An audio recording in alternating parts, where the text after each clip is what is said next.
Hi, welcome back to the Biblically Inspired Life. We have another episode of Marriage Mondays, and Baruch is with me to discuss the topic of safeguarding your marriage. Recently, we were in the car listening to a radio program about marriage, and I wanted to get Baruch's take on what struck you in that program. Well, as you know, it was about really marriage overcoming failure and obstacles.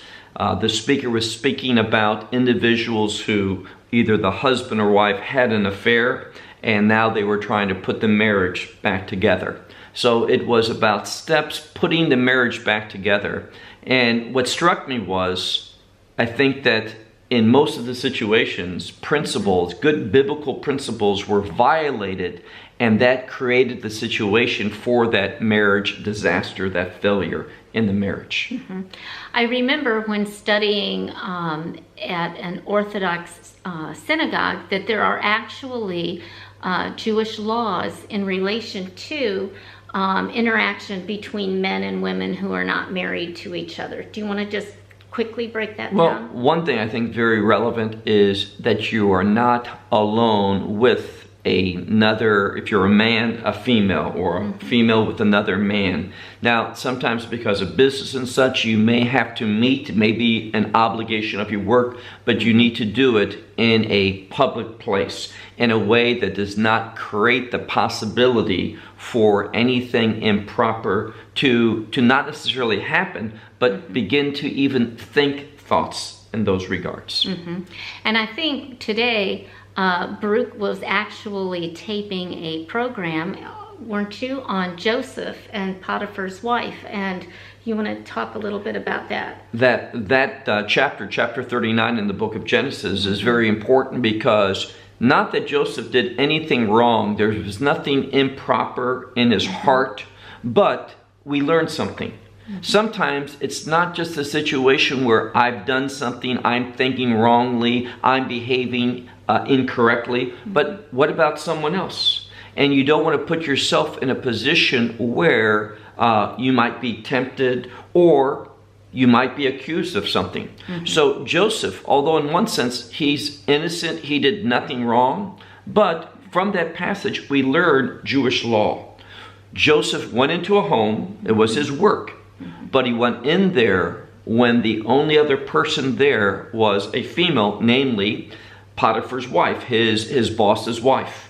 And because he was alone with her and there was no one else around to verify, he could have had another worker. He was in charge of everything in that home. He could have brought someone in. But because he didn't, we know the rest of the story. Mm-hmm. It allowed her to try to entice him. Obviously, he didn't want anything to do with that improper conduct. But she made an accusation, a false accusation, and there was no way for him to really defend himself. Mm-hmm. So let's recap a little bit of the behaviors that we can do to safeguard our marriages. And I think the first thing that we should do is try not to be alone with someone of the opposite sex unless it's in a public location. And I think that most of the time that can be arranged. There's conference rooms, there's public lobbies, places that people can meet, and there usually isn't a problem arranging that. What's something else that you think is important? The conversation, if it's a business meeting, and we know that sometimes because of the world we're living in, the businesses that we do, we have to meet someone. We may be told to do that by our employer. But make sure that when we're having a business meeting, it doesn't go into personal information or become simply a social time. Mm-hmm.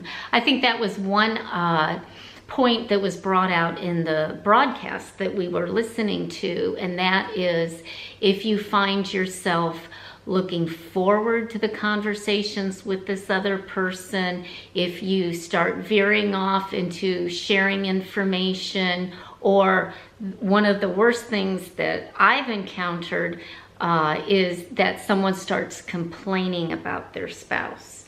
That's very important, that you know you need to cut that off.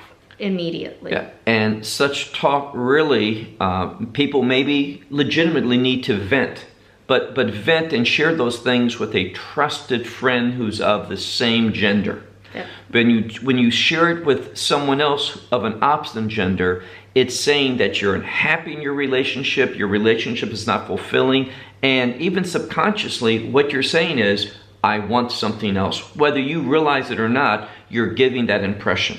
That's right. So I would like to suggest that today you pray about your relationship with your spouse and also how you're interacting with people that you work with your neighbors, with various friends, and evaluate if you are in fact carrying on these relationships in a godly way. In that regard, we have a mutual friend, and he travels on business. In fact, most of his business is traveling. And he does so with a team of both male and females. And he has made a policy, because the team switches, and he's made a policy that he does not go out to dinner with a mixed group.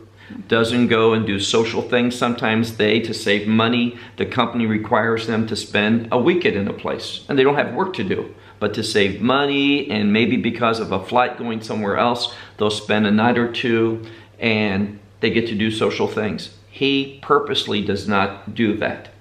And the reason why, simple, he's safeguarding his marriage. He doesn't want to put himself in a situation where he might be tempted, that he might get to know someone. And a lot of people think, well, there must be something wrong with him. Well, the scripture says when you think you stand, what happens? You'll fall. So don't put yourself into situations where things can be created. You may think, I don't want to create those things. My mind is as far away as can be from that. But be aware, Satan will hone in on those things, so safeguard, put up those barriers, those obstacles that keep any type of improper thoughts, behavior from happening. And just a final thought, and that is, you should not be concerned about what other people might think of you, how it might look, that you might seem unfriendly. Your responsibility is to the Lord and to your relationship with your spouse, and that's your number one priority. So until next time, have a great day.